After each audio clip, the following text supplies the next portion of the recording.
Okay, तो आज हम चैप्टर 2 स्टार्ट करते हैं पीएचपी में। और हम लोग पीएचपी 1 में चैप्टर 1 में पूरी सेटअप करना सीख गए थे और बेसिक चीज़ें देखे थे, इंट्रोडक्शन देखे थे पीएचपी का। तो इस वीडियो में हम लोग पीएचपी के डेटा टाइप्स एंड वेरिएबल्स कैसे इनिशियलाइज करते हैं, कितने टाइप के वेरिएबल्स होते हैं और कैसे इनिशियलाइज करते हैं, ये सारी चीज़ें देखेंगे। तो हम लोग स्टार्ट करते हैं आज का ट्यूटोरियल, ये चैप्टर 2। और चैप्टर 2 एक्चुअली मैं क्या करता हूँ, मुझे क्या पढ़ाना होता है ना, मैं पहले से लिख के रखता हूँ। तो हम आ गए चैप्टर 1 हम कंप्लीट कर चुके हैं, इसका सोर्स कोड आपको मिल जाएगा। और मैं आता हूँ चैप्टर 2 में। चैप्टर 2 को मैं ओपन विद VS कोड कर लेता हूँ। और आप देखिए यहाँ पे इस चैप्टर 2 में क्या पढ़ने वाले हैं हम लोग, variables and data types of PHP। ठीक है, तो सबसे पहले अंडरस्टैंडिंग होनी चाहिए कि वेरिएबल्स क्या होते हैं, कैसे इनिशियलाइज करते हैं, क्यों बनाते हैं। तो उसके लिए तो सबसे पहले वेरिएबल को अगर हम इनिशियलाइज करते हैं PHP में, तो मैं फर्स्ट वीडियो में बताया था कि $साइन के साथ इनिशियलाइज करता है। और PHP का कोई सा भी कोड लिखने के लिए हमें PHP स्टार्ट और PHP क्लोज करना पड़ता है, और ये $साइन लिखना पड़ता है हमें PHP का वेरिएबल्स बनाने के लिए, राइट। ये है PHP के वेरिएबल, ठीक है। तो ये समझ गए आप, $साइन से स्टार्ट करते हैं। दूसरा है केस सेंसिटिव। PHP का वेरिएबल होता है case sensitive and is are two different variable. Suppose मैं इसको आपको समझाता हूँ। सपोज आप एक वेरिएबल बनाए वेरिएबल नाम से और इसमें असाइन किया 56, राइट। और एक और वेरिएबल बनाए $, इसको कैपिटल V से बना रहे हैं, ठीक है, वेरिएबल। और इसको मैं बना रहा हूँ कैपिटल V से, और इसमें मैं स्टार्ट डालता हूँ 60 वैल्यू, राइट। तो आपको क्या, अगर आप इको करोगे $, वेरिएबल, तो आप देख सकते हैं यहाँ पे 2 वेरिएबल आ रहा है, किसको आपको इको करना है। तो अगर आप सोच रहे हैं कि दोनों में एक ही वैल्यू होगी, तो ऐसा नहीं है, ओवरराइट नहीं हुआ होगा ये वेरिएबल, ठीक है।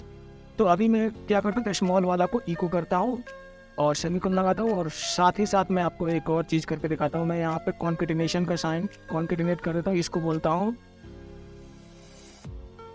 स्मॉल लेटर,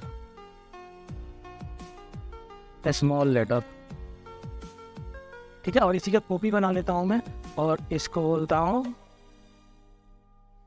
कैपिटल लेटर, ठीक है। अब इसका आउटपुट देखते हैं हम लोग ब्राउज़र पे कि कैसा ये आउटपुट देता है।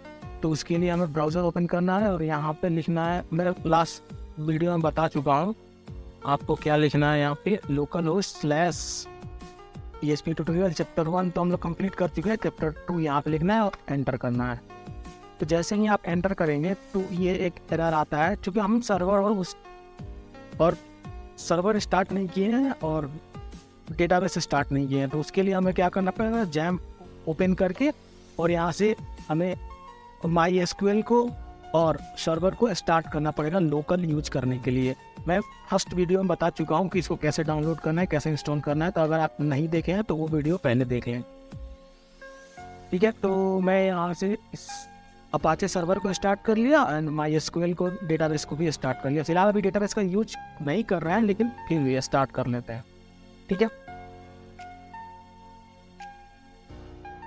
ये दोनों स्टार्ट होते हैं, ये ऑटोमेटिक रिफ्रेश हो गया। आप देख सकते हैं यहाँ पे स्मॉल में 56 एंड कैपिटल में 56। दोनों में 56 क्यों आया मैं आपको बताता हूँ, क्योंकि मैं दोनों में स्मॉल लिया हूँ, ठीक है। अब आपको डिफरेंट वैल्यू देखना है तो आप कैपिटल भी कर लीजिए इसको, ठीक है। और थोड़ा सा ठीक दिखे हमें तो हम क्या करते हैं, ऐसे भी कर सकते हैं कि इको और /n लिख सकते हैं हम लोग। इससे क्या होगा, लाइन चेंज होकर दिखेगी हमें, ठीक है। अब चलते हैं फिर से ब्राउज़र पे। ये देखिए लाइन तो चेंज नहीं हुआ, देखते हैं क्यों नहीं हुआ। और ये देखिए 56 स्मॉल लेटर से और कैपिटल लेटर में 60, क्योंकि ये दोनों नाम का सेम नाम का वेरिएबल था लेकिन कैमल केस में था, इसलिए ये दोनों में डिफरेंट वैल्यू डाल दिया, राइट। अगर ये /n काम नहीं कर रहा है तो आप एक बार यहाँ पे BR लगा सकते हो। वैसे BR HTML के साथ काम करता है, हम तो यहाँ पे HTML लिखे नहीं है, लेकिन ब्राउज़र की बात है तो ब्राउज़र पे BR ही काम करता है, ठीक है। अगर आप इसको CMD में यूज करते तो आपको /n लिखना पड़ता, ठीक है। तो अभी ब्राउज़र पे हम BR लिखे तो ये दोनों लाइन में आ गया, ठीक है। तो आप समझ गए कि इसका मतलब क्या होता है, क्या केस सेंसिटिव होता है ये। अगर आप सोच रहे हैं कि मैं एक एज लिख दूँ स्मॉल नाम से और एक एज लिख दूँ कैपिटल नाम से, तो दोनों में सेम वैल्यू रहेगी, ऐसा नहीं होगा, ठीक है। क्या अगर, और तीसरा ऑप्शन ये है कि आप वेरिएबल को नंबर से स्टार्ट नहीं कर सकते हो, तो वो एरर दे देगा, ठीक है। अगर आप कोई सा भी वेरिएबल बना रहे हो तो उसको या तो कैरेक्टर होगा या तो अंडरस्कोर होगा, ठीक है। तो आप देखेंगे यहाँ पे मैं वेरिएबल बनाया हूँ तो कैरेक्टर से बनाया हूँ। अगर फिलहाल मैं इसको अंडरस्कोर कर देता हूँ तो मैं इसको अंडरस्कोर भी कर सकता हूँ, अंडरस्कोर वेरिएबल 1, ठीक है। तो मुझे यहाँ पे भी अंडरस्कोर लगाना पड़ेगा, मतलब मैं अंडरस्कोर से भी वेरिएबल बना सकता हूँ, ठीक है। अगर आप इसका भी आउटपुट देखें तो सेम, कोई चेंजेस नहीं होगा, ठीक है। तो बना सकते हैं अंडरस्कोर से, और या तो अंडरस्कोर होगा या तो कैरेक्टर होगा, राइट। नंबर से आप वेरिएबल को डिक्लेयर नहीं कर सकते, ठीक है। आई होप कि ये कॉन्सेप्ट आपको वेरिएबल्स वाला क्लियर हो गया, और ये बेसिक चीज़ें हैं, आपको बहुत ही ज़्यादा क्लियर रहना है इन सब चीज़ों के लिए, क्योंकि आगे बहुत यूज होने वाला है ये चीज़, ये सारी की सारी कॉन्सेप्ट, राइट। अब हम लोग चलते हैं डेटा टाइप्स इन पीएचपी में कितने टाइप के डेटा टाइप्स होते हैं और उनका यूज भी देखेंगे कि कैसे यूज करना है, कब यूज पड़ता है, किसका यूज कब होता है, वो देखेंगे। तो फिलहाल मैं बात करूँ तो पीएचपी में डेटा टाइप होता है string, integer, float, Boolean, array. I think common है ये, C++ में आप लोग कॉलेज में पढ़े होंगे, उसमें भी स्ट्रिंग होता है, इंटीजर होता है, फ्लोट होता है, बुलियन होता है, एरे होता है। तो काफ़ी कॉमन है ये डेटा टाइप जो कि पीएचपी में यूज हो रहा है, ठीक है। तो अभी मैं बात एक एक को यूज करके बताऊंगा कि कैसे यूज करते हैं इसको, ठीक है। तो सबसे पहले मैं बात करता हूँ स्ट्रिंग का। तो अभी आप देखेंगे कि ये क्या है, इंटीजर वैल्यू। तो ये मेरा डेटा टाइप किस टाइप का हुआ, इंटीजर टाइप का, ठीक है। अब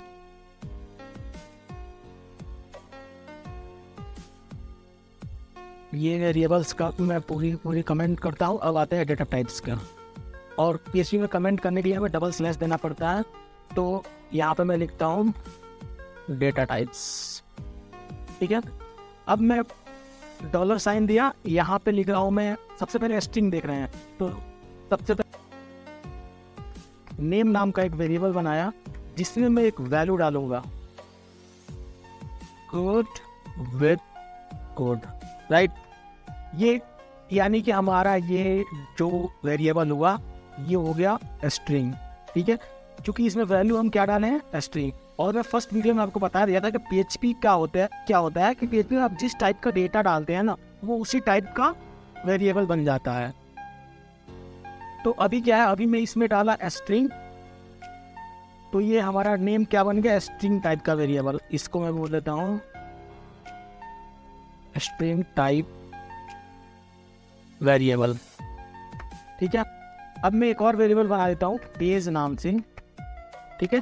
अब इसमें मैं डाल देता हूँ 26 विदाउट डबल कोट्स या सिंगल कोट्स। तो इसमें मैं क्या वैल्यू डाला, नंबर, यानी कि इंटीजर। तो ये हमारा जो वेरिएबल बना, ये किस टाइप का वेरिएबल बन गया, इंट टाइप का वेरिएबल बन गया, यानी कि इंटीजर वेरिएबल बन गया ये, ठीक है। अब फ्लोट वेरिएबल के बारे में बात कर लेते हैं। फिर मैं एक वैल्यू डाला और इसमें मैं डालता हूँ अमाउंट। अभी मैं कैपिटल से लिखा हूँ, तो कैपिटल से भी लिख सकते हैं, कैरेक्टर कैपिटल से। अगर मैं इसमें डालता हूँ अमाउंट 25, ठीक है। तो ये हमारा किस टाइप का वेरिएबल हुआ, आप लोग C++ में पढ़े होंगे, ये हमारा हो गया फ्लोट टाइप का वेरिएबल, ठीक है। तो मैं यहाँ पे कमेंट लगा देता हूँ फ्लोट टाइप।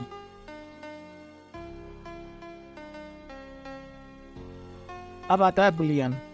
ये डेली बेसिस पे यूज होने वाला वेरिएबल है और बहुत ज़्यादा यूज होता है। अगर आप कंडीशन के साथ काम कर रहे हैं तो बहुत ज़्यादा यूज होता है पीएचपी में। तो मैं इसको बोल देता हूँ बुलियन। बुलियन वेरिएबल है, इसमें मैं डाल देता हूँ ट्रू। बुलियन वेरिएबल ट्रू और फॉल्स पे काम करता है, और इसका एक और वैल्यू हो सकती है माइट बी फॉल्स, या तो ट्रू होगा या तो फॉल्स होगा।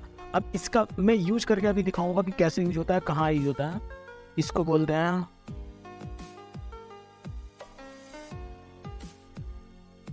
बूलियन टाइप वेरिएबल, सॉरी, ठीक है। अब तीसरा एरे होता है, सॉरी लास्ट एरे होता है, जो कि मैं फर्स्ट वीडियो में थोड़ा सा डिस्क्रिप्शन दिया था एरे क्या होता है। तो मैं एक बनाता हूँ ARR डाटा नाम का वेरिएबल बनाया और इसमें मैं डालूंगा एरे, ठीक है। इसमें मैं एरे डाला और एरे की वैल्यू मैं डाल देता हूँ। फर्स्ट वैल्यू रहेगी हमारी code with code, second value रहेगी अमित, थर्ड वैल्यू हमारी होगी, सपोज मान लो आप एक इंटीजर डाल देते हैं, इंटीजर, और फोर्थ वैल्यू रहेगी, आप लोगों में से किसी का नाम अपना डाल लेना है यहाँ पर, राइट, ठीक है। और हमें कमेंट करके बताना कि क्यों ना अपना नाम डाला है। तो मैं अभी 3 एलिमेंट का एक एरे क्रिएट कर लिया, और तो ये हमारा जो बना ARR डेटा नाम का जो वेरिएबल है, ये हमारा एरे टाइप का बन गया, ठीक है। तो मैं स्टार्टिंग से बता रहा हूँ कि जिस वेरिएबल में जिस टाइप का डेटा डालते हैं, PHP का वेरिएबल उसी टाइप का बन जाता है, यानी कि वही हमारा डेटा टाइप बन जाता है। तो हमें पहले से इसके आगे या पीछे नहीं लिखना पड़ता है कि ये है हमारा ARRAY एरे वेरिएबल, ये नहीं लिखना पड़ता। जैसे कि हमारा ये सपोज ये इंट है, तो हम C++ में लिखते थे इंट एज, तो ये नहीं लिखना पड़ता है हमें PHP में, हमें डायरेक्ट वेरिएबल डिक्लेयर कर देना होता है, ठीक है। तो आई होप कि आपको ये समझ में आई होगी variables and data types PHP में। तो अब मैं आपको यूज करके दिखाता हूँ एक एक का कैसे यूज होता है। मैं इसको हटा देता हूँ, ठीक है। अब ये एरर खत्म। अब मैं आपको यूज करके बता देता हूँ कैसे यूज होता है सब। मैं फर्स्ट की बात कर रहा हूँ। तो फर्स्ट में कोई कंडीशन एक्चुअली नहीं है, आप इसको डायरेक्ट इको करेंगे। और मैं आपको दिखाता हूँ वेयर डंप किया मैं, और इसमें मैं डालता हूँ $नेम, ठीक है। तो आप देखेंगे कि इसका डेटा टाइप बताएगा स्ट्रिंग है, ठीक है। देखिए स्ट्रिंग 12 लेंथ का कोड विथ कोड जो वैल्यू है वो 12 लेंथ की है और वो स्ट्रिंग की वैल्यू है, राइट। अब इसी तरह से मैं आपको BR भी लगा देते हैं,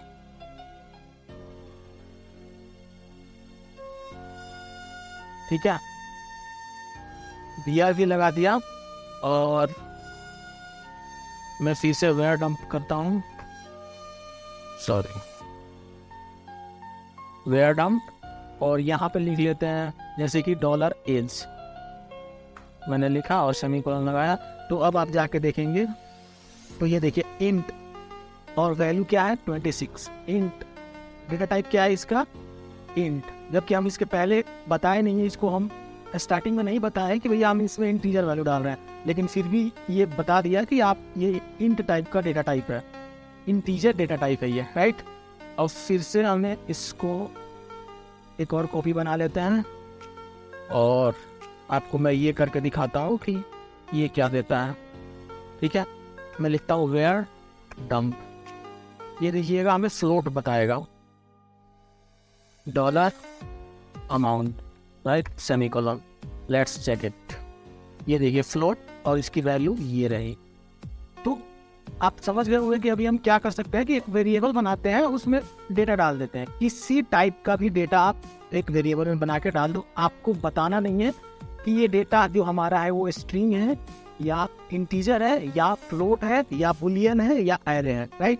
वो PHP में क्या होता है कि ऑटोमेटिक डिडक्ट कर लेता है कि ये जो डेटा है वो स्ट्रिंग है, तो ये डेटा टाइप होगा स्ट्रिंग टाइप का, राइट। इसीलिए ये वेयर डंप हमें सबकी डेटा टाइप एग्जैक्ट बता रहा है, राइट। तो आई थिंक ये वीडियो में आप variables and data type PHP का कंप्लीट हो गया। अब हम लोग नेक्स्ट वीडियो में आपको बताऊंगा operators and control structure and conditional statement if else loop switch. बहुत ही इंपॉर्टेंट टॉपिक है और आगे की जितनी टॉपिक है ना बहुत ही इंपॉर्टेंट टॉपिक है, और पीछे के जितनी वीडियोज है उसको आप देखे रहेंगे तो आगे के टॉपिक आपको सीखने में आसानी रहेगी और समझने में आसान रहेगा। अगर फिर भी आपको कोई प्रॉब्लम आती है तो आप हमें कमेंट करेंगे और एक लाइव सेशन में मैं सारे डाउट्स क्लियर कर दूंगा। संडे को होगी लाइव सेशन। Thank you.